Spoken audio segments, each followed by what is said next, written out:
예, 반갑습니다. 평안하신지요? 또,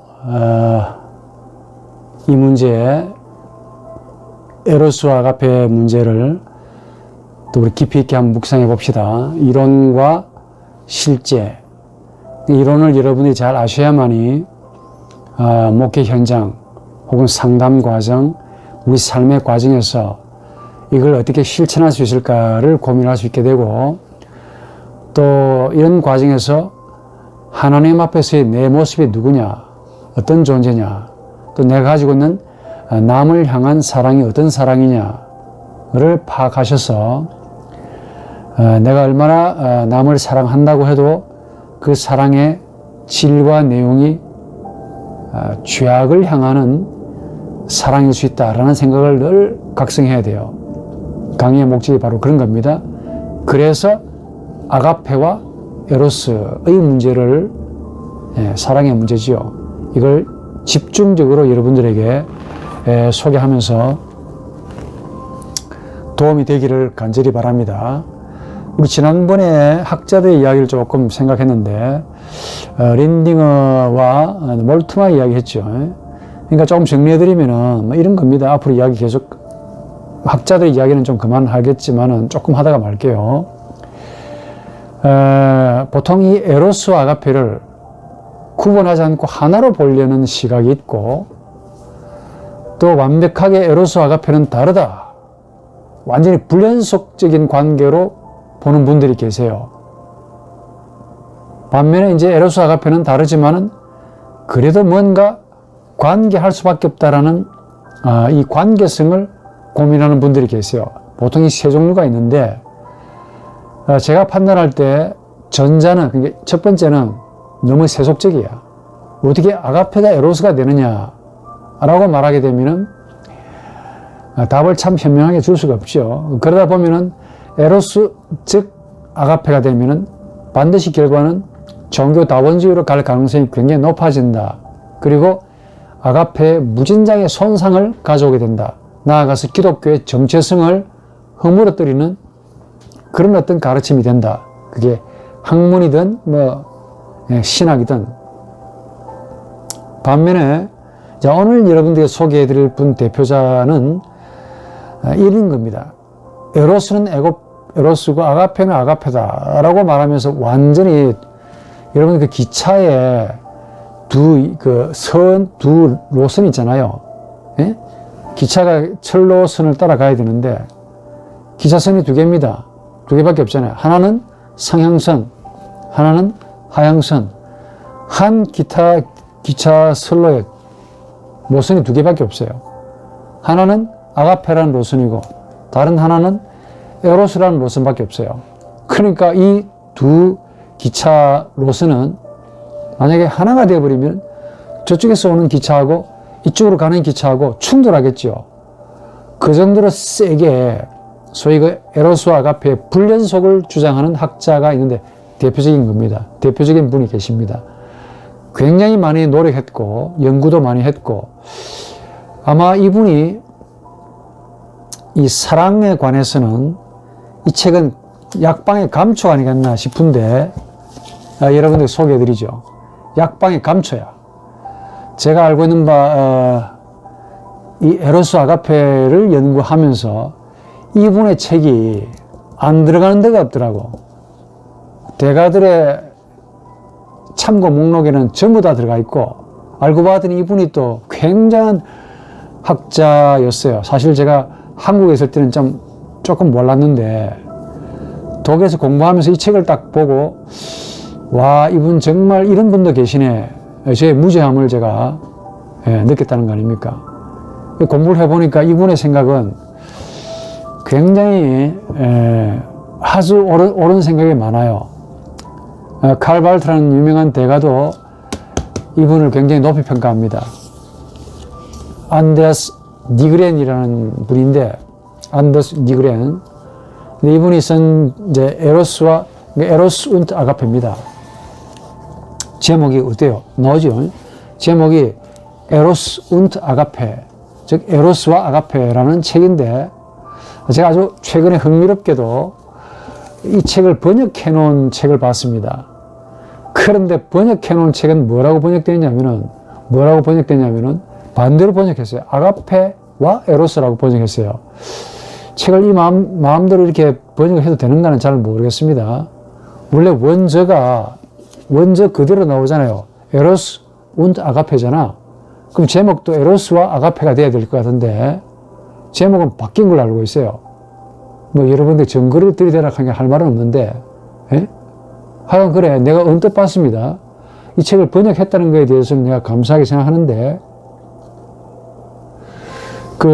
하여간 제목이 바뀌었다는 내 생각이 틀리기 바라는데, 안더스 니그렌이라는 탁월한 신학자입니다. 이 사람은 참, 자관 읽으면 읽을수록, 저하고 취향이 같아서 그런가 굉장히 좋고, 이 에로스 운트 아가페라는 이 책을 초판이 언제 나온 줄 아십니까? 1930년도에 나왔어요. 여러분 1930년도 같으면은 보통 1919년도 혹은 1916년도에 에브너가 Das Wort und geistigen Realitäten 말씀과 영적인 실제성이라는 책을 만들었는데 출판은 1919년도인가 했죠. 그 다음에 1920년도에 하이데거의 존재와 시간, 마틴 부부의 나와 너, 에바드 그리제바흐의 게겐바르트 현재, 이런 당대에 어마어마한 책들이 나와요. 그리고 루돌프 오토라는 다스 하일리게, 이것도 1919년도에 나온 책이라고 알고 있는데 초판이 그 당시에 집중적으로 좋은 책들이 많이 나와요. 요즘 현대 신학에서 나오는 책은 별로 제가 솔직히 좀 그렇습니다만 과거에 너무 연구가 잘 되어 있다 보니까 이제 더 이상 연구할 게 없어서 그렇지 않을까 하는 생각을 해보는데, 그만큼 이 20세기 초기가 격변의 시기고 그 시기에 뭐가 일어나느냐면 전쟁이 일어납니다. 1차 세계대전, 2차 세계대전. 제가 그래서 좀 이야기 빗나가지만 강의하기 전에 뭔가 큰 일이 벌어지려면은 그 전후로 해서 사상이 변하는 것 같아요. 제가 저희 아버지한테 들은 이야기인데, 일본 관동 대지진 때 저희 아버지가 일본에 계셨대요. 그런데 지진이 일어나기 얼마 전에, 여러분 지진이 어떻게 난다는 거 아시겠죠?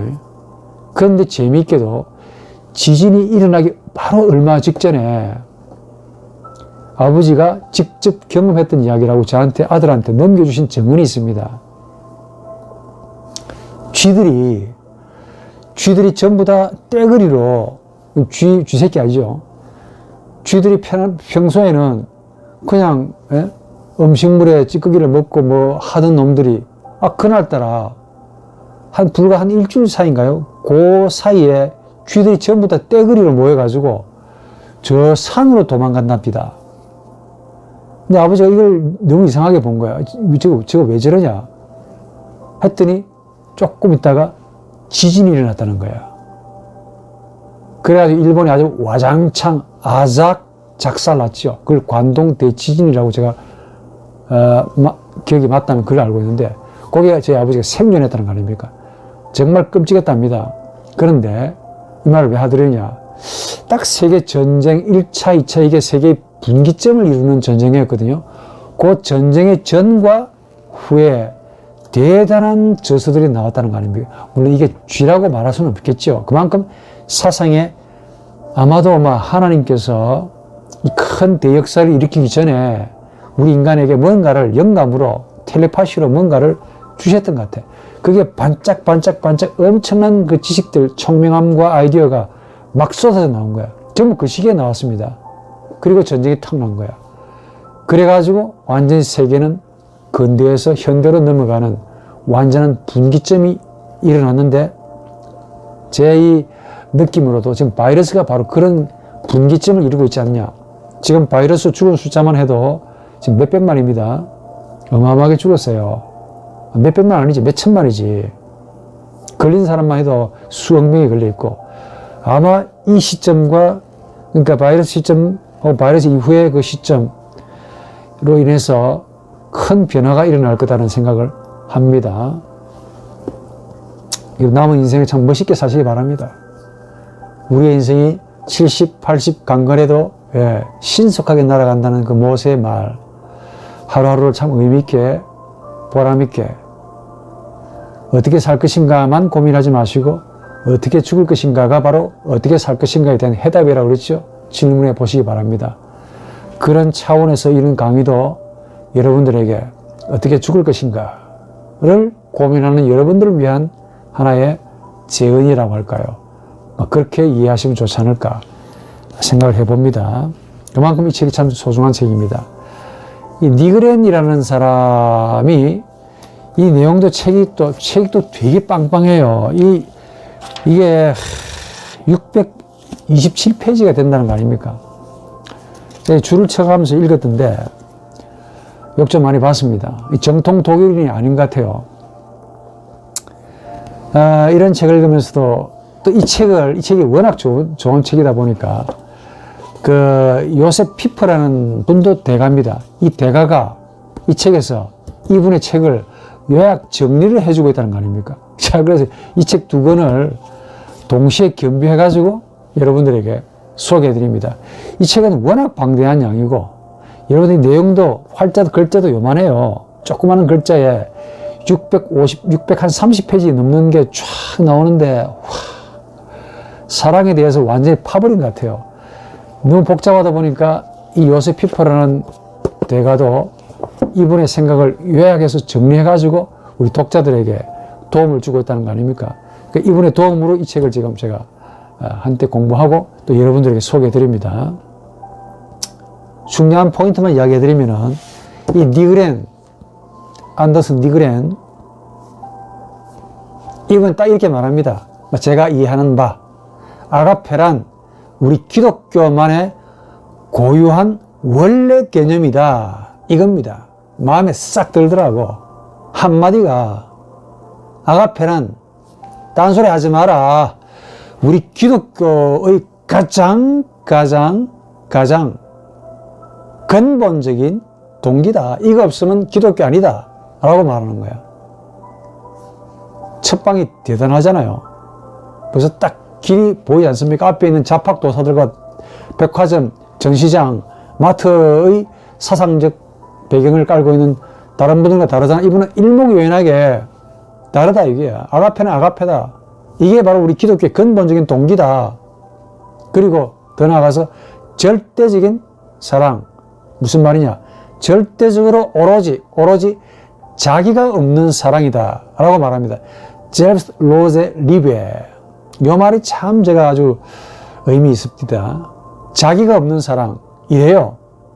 여러분 알다시피 우리 인간은 자기가 있잖아요. 그래서 인간이, 즉 자기를 가진 인간이 하는 사랑은 전부 다 에로스라는 겁니다. 이런 점에서 이분과 참 이분의 생각이 맞다. 아가페란 뭐냐? 자기가 없는 사랑이래. 젤스 로제 리베. 사랑이긴 한데 자기가 없는 사랑이래요. 무슨 말이냐? 자기를 드러내고 자기를 내세우고 자기를 주장하기보다 자기를 남에게 넘겨주고 자기를 포기하고 자기를 스스로 없애버리려고 애를 쓰는 사랑이라는 말이죠. 뭐가? 아가페가. 이게 기독교의 중요한 근본적인 동기래요. 그래서 생명을 얻기 위함이 아니고 반대로 생명을 상실하려고 시도하는 영적인 노력이다. 뭐가? 아가페가. 우리 기독교가 얼마나 셉니까? 혹시 이 말 이런 듣고 이거 보고 싶지 않으십니까? 번역되어 있다 하네요. 찾아보십시오. 모든 것을 포기하는 것, 이걸 아가페라고 이야기합니다. 앞에 있는 잡학도사하고 다르죠. 그러면서 이분은 루트의 생각을 딱 빌려옵니다. 마음에 드는 거예요. 루트가 뭐라고 이야기했냐? Est enim diligere se ipsum odisse. 루트는 이 라틴어를 독일어식으로 썼어요. 루트의 저서를 많이 읽어보면 헷갈립니다. 라틴어 그러니까 라틴어도 문법이 있고, 원래 고유한 라틴어가 있는데, 루트가 쓰고 있는 라틴어는 독일식인 라틴어 같아요. 그러니까 의미적으로 느낌이 오는데 독일식의 라틴어 같아. 반면에 칼빈은 제대로 정통 라틴어입니다. 강요 보면은 문법적으로 딱 맞습니다. 근데 루트에 오게 되면 이게 헷갈립니다. 보통 이렇게 되면 에스트를 뒤로 빼야 되는데 이분은 그냥 에스트 하나 앞에 뺐어요. 에스트 에님 딜리게레 세 입숨 오디세.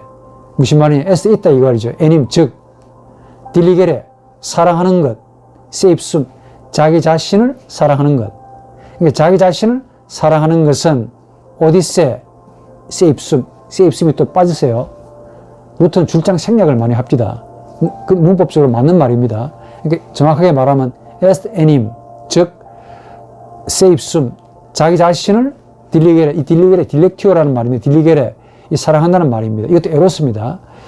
세 입숨 자기를 사랑하는 것은 오디세 세 입숨 자기 자신을 미워하는 것과 같다라고 해석이 되고 조금 의역을 해보면은 사랑한다는 것은 사랑함은 자신을 사랑하는 것을 미워합니다 하는 말로 해석이 돼요. 그러니까 조금 제가 유도리 있게 번역을 해본다면은 해석의 얘기가 좀 많긴 많은데 사랑은 즉 딜리게레 사랑한다는 것은 오디세 세입숨 자신을 사랑하기를 미워하는 것이라는 말입니다. 요게 좀 번역이 좀 다양할 수 있습니다. 아까 말했지만 그러나 제가 번역한 건 이것입니다. 진짜 사랑한다는 것은 자신을 사랑하기를 미워하는 것.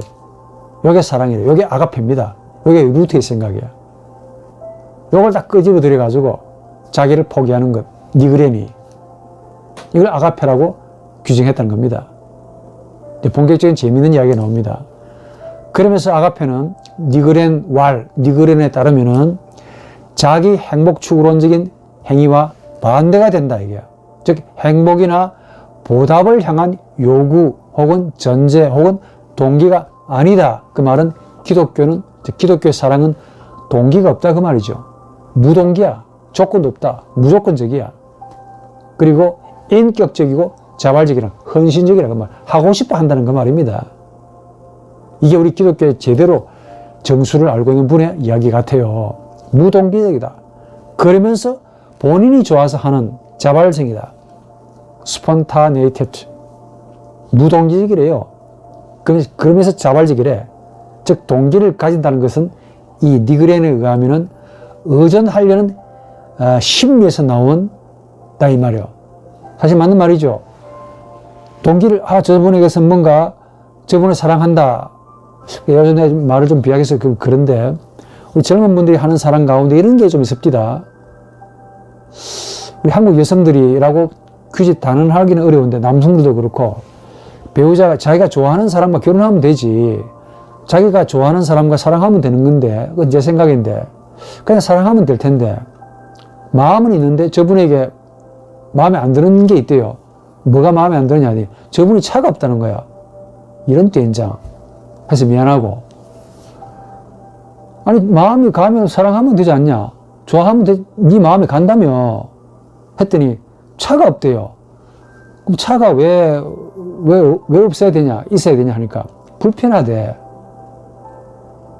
불편해서 그럼 네 저분을 향한 마음이 안 가냐. 그리고 또 머리 굴려봤더니 집이 없대요. 가면 갈수록 더 하네. 그리고 차가 없으니까 불편하고 집이 없으니까 집 마련하기 위해서 얼마나 고생을 많이 해야 되겠냐가 저분을 보면은 생각이 든대요. 그래서 이 양반이 저분을 마음으로 좋아함에도 불구하고 차가 없어가지고 또 저분하고 결혼하면 집이 없어가지고 고생할 거라고 생각하고 마음을 접었대요. 제가 뭐라고 한 줄 아십니까? 너 시집가지 마라 그랬습니다. 니까 실수. 당신 같은 여자가 무슨 시집을 가겠냐. 너 그런 동기로 사람을 만나면은 그게 무슨 사랑이냐. 니한테는 사랑이겠지만은 내가 볼 때는 신학자인 내가 볼 때는 사랑 아니다 이게야.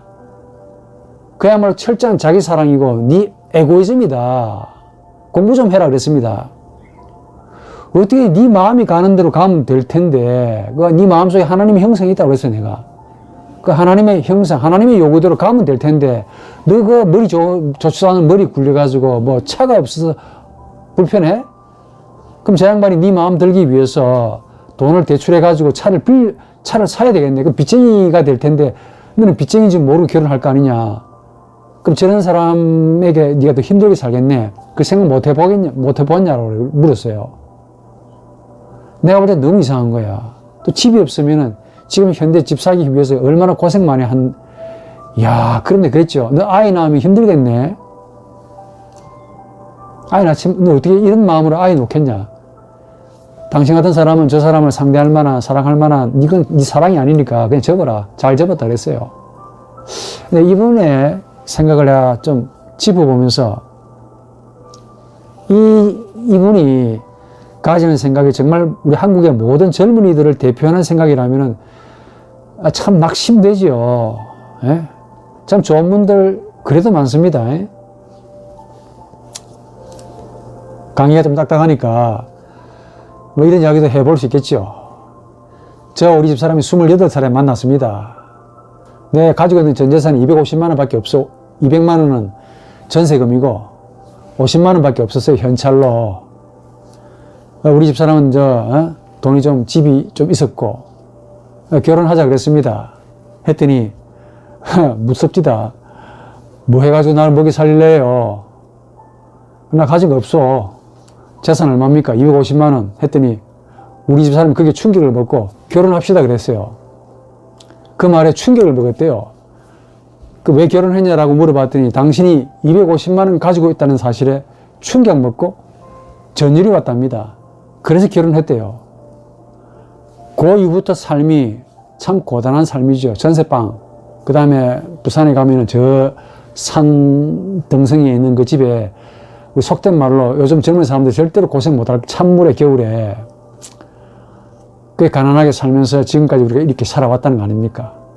그 점에 대해서 우리 부인에게 참 고맙게 생각합니다. 또 남편과 한 9년 동안 떨어져 살면서도 낙심하지 않고 남편을 믿어주는 그 마음이 장로님 따님답네 라는 생각을 많이 합니다. 우리는 그렇게 살았는데 얘는 이렇게 사는 거야. 피해가면서. 얼마나 행복하게 나중에 얘가 어떤 사람을 만나서 행복하게 살란가는 내가 두고 볼 거야. 그렇게 조건 따지고 인물 따지고 돈 따지고 결국 돈이네. 차가 없어 안 된다. 불편하다. 집이 없어서 나중에 불행해진다. 이야, 이 강의를 들으시는 여러분들도 만약에 이런 사람들처럼 산다면은 누가 아가페적인 사랑을 행하겠습니까? 하나님이 직접 오셔가지고 사랑을 실천해야 되겠습니까? 하나님이 예수 그리스도로 다시 한번 오셔가지고 이 땅 위에 또다시 죽어야 되겠습니까? 예수를 믿는 분임에도 불구하고 이런 생각을 가지고 있더라 이게야. 비참하지요. 생각을 좀 바꾸시기 바랍니다. 금수저, 흙수저, 돌수저 말하시는데 그건 땅 위에 쓰나 해당하는 말이고 가난한 거 죄라고 여기지 마시기 바랍니다.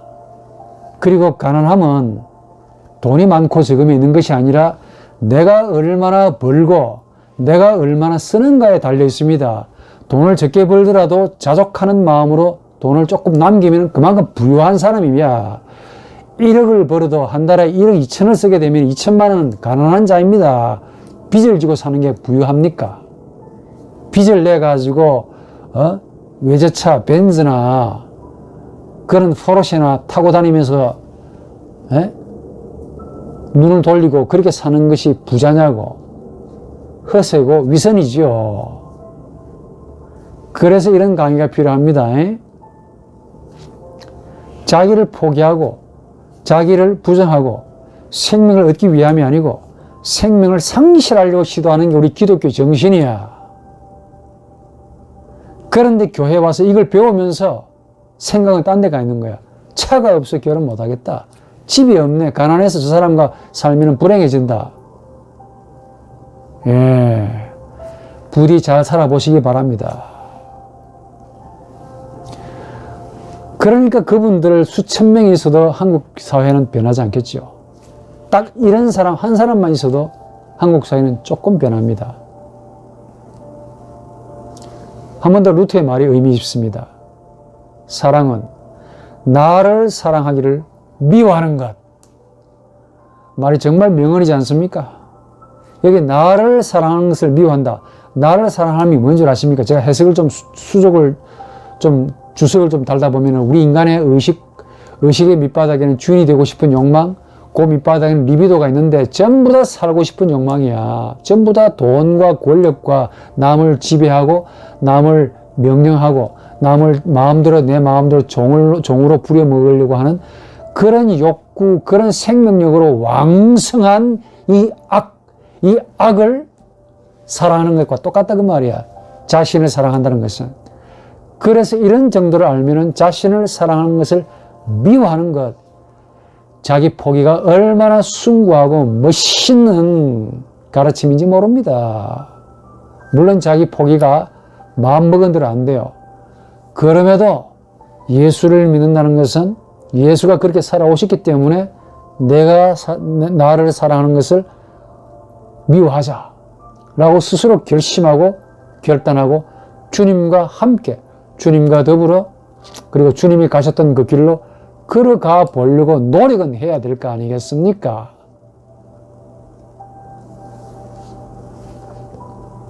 그래서 이분으로 다시 돌아오면은 아가페는 내가 행복을 추구하려는 그런 동기가 정반대다 이게야.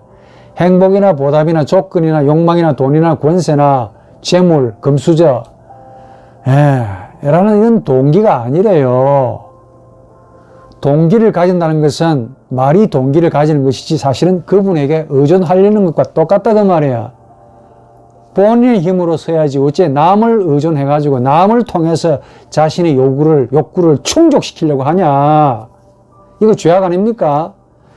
만약에 부모님을 잘못 만나서 네가 가난하다면 가난을 스스로 짊어지고 네가 잘 살아보려고 애를 써야 되겠지. 어째 부자한테 돈 많은 사람한테 같이 그 돈을 보고 결혼해가지고 그 사람의 돈을 그렇게 탐을 내가지고 너 자신의 욕구를 채우려고 애를 쓰냐. 그게 사랑입니까? 그게 인간의 동물성이지 그게.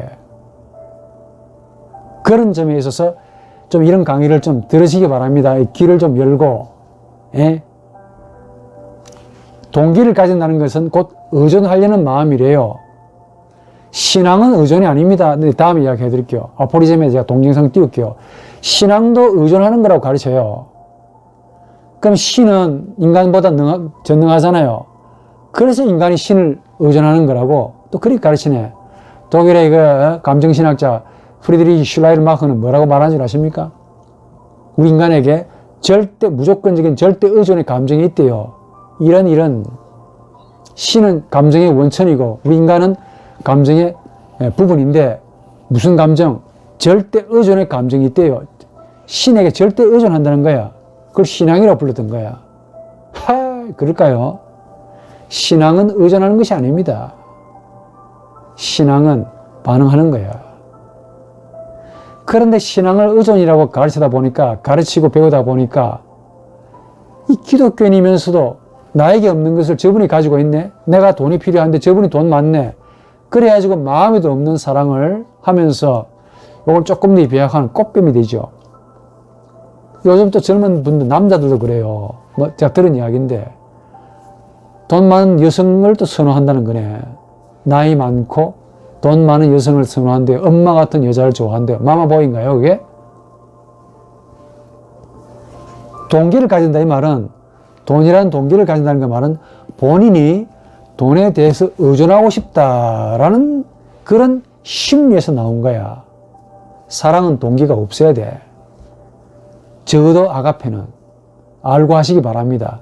몰트마이나 니그렌이나 몰트마이나 닌딩이나 인간 중심적인 그런 심리학자나 신학자의 말대로 따르지 마시고 제대로 알고 하시라고. 사랑은 동기가 없습니다. 무동기적이야. 하나님이 우리 인간을, 그것도 죄인이야. 죄인을 위해서 그리스도로 자신을 죽어준 게 동기가 있니? 동기가 있습니까? 뭐 어떤 분은 죄인을 사랑하는 것도 자기 사랑 아니냐라고 말씀하시던데 누구라고 말은 못하겠는데 그게 동기입니까? 그게 죄인을 그냥 긍휼히 여기는 그게 동기냐고.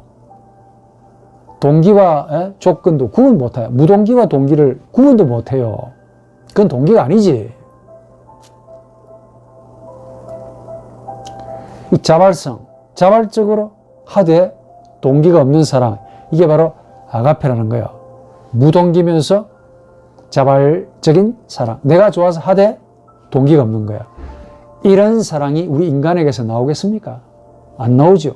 그래서 죄인을 향한, 죄인을 위해 죽어주신 하나님의 사랑밖에 없다라고 이분이 말하는 거예요. 전적으로 올소이다 입니다. 이런 그리스도의 사랑이 바로 무동기적이고 조건도 없고 무조건적이면서 자발적으로 하나님이 그리스도로 우리에게 나타내 보여주신 아가페입니다. 이런 아가페를 받으면서 어떻게 남을, 심지어 신도 에로스로 동기를 찾고 조건을 찾고 내가 신을 사랑하지 않느냐, 내가 신을 사랑하니까 어떻게 나에게 복을 안 주십니까? 나에게 결혼 좋은 상대자를 주십시오. 말 나온 김에 여러분들 결혼 배우자를 위해서 기도하라고 그렇게 어떤 분이 말씀을 하시던데 그거 누구한테서 배워서 했더니 목사님이 또 그렇게 가르쳤대요. 제가 하도 어이가 없어서 하나님이 당신을 너무 몰라도 모르신 듯한 느낌이다. 하나님이 당신을 너무 잘 아실 텐데 당신은 배우자를 위해서 기도하냐? 뭐 어떤 배우자를 위해 기도합니까? 했더니 쫙 열갑디다. 이런 사람, 이런 키가 어떻고 뭐 속으로 그냥 보면서 속으로 생각했습니다. 차마 그분에게 상처가 되게 말은 못하겠고 참 꿈꾸시네. 그리고 거울 좀 바라봤으면 좋겠어요. 당신 거울 좀 봐라. 당신이 찾고 있는 그분이 당신 같은 사람을 배우자로 여길 수 있겠는가. 이런 당신을 무조건적으로 무동기적으로 자발적으로 사랑해주는 예수 그리스도가 참 고맙지 않냐 라고 내가 속으로 말했습니다. 알고 봤더니 그분도 상당히 교회 청년부로서 활동도 많이 했고 지금은 이제 나이가 좀 제법 들었습니다. 어떤 분과 만났는지 궁금해요. 제가 목회할 때 일입니다. 정말 기독교의 사랑을 몰라도 잘 모른다는 거죠. 제가 옛날에 목사 초임 때는 이게 뭔지도 몰라가지고 충고, 마음으로는 뭔가 오는데 이게 아닌 것 같아서 조언은 못 해줬지만은 지금은 내가 이제 공부도 하고 깨닫고 좀 있어서 지금 같으면 내가 이야기를 해줄 수 있겠는데 지금 그분이 이 강의를 들었으면 참 좋겠어요. 물론 이미 늦었지만은 좀 깨달았으면 좋겠다. 기독교의 사랑은 니그레의 말대로 근본 동기입니다. 아가페. 이것은 조건도 없어요. 전제도 없어. 당연히 동기도 없고. 그러면서도 자발적이야. 마르틴 루터의 말대로 아가페는 나를 사랑하는 것을 미워하는 것. 오늘 이 한마디만 들어도 이런 멋있지 않습니까? 곳곳마다 자기를 사랑합니다. 자기를 사랑하는 마음을 감추고 있으면서 남을 위한답시고 지금 대선인데 이 정치인들의 입에서 나오는 말이 전부 다 내 귀에는 궤변으로 들립니다. 백성을 사랑한다라고 하는 그 말까지만 보면 아가페로 보이는데 사실은 백성을 통하여 자신의 욕구와 재물, 이기, 죄악 이 모든 것들을 덮고 권력을 잡겠다는 리비도의 욕심의 표현이 아니에요. 솔직하게 나 대통령 되면은 돈 많이 벌고 연봉도 높고 내 마음대로 하고 싶지 않습니까? 차라리 그냥 조건을 들이댔으면 솔직할 때 그건 완전히 감춰버리고 자기가 신인 것처럼 백성을 위해서 헌신하고 싶대요. 언뜻 들으면 정말 신적인 사랑으로 비친다 이게야. 백성을 위해서 헌신하고 싶대. 백성을 위해서 이 한 몸 바치고 싶대요.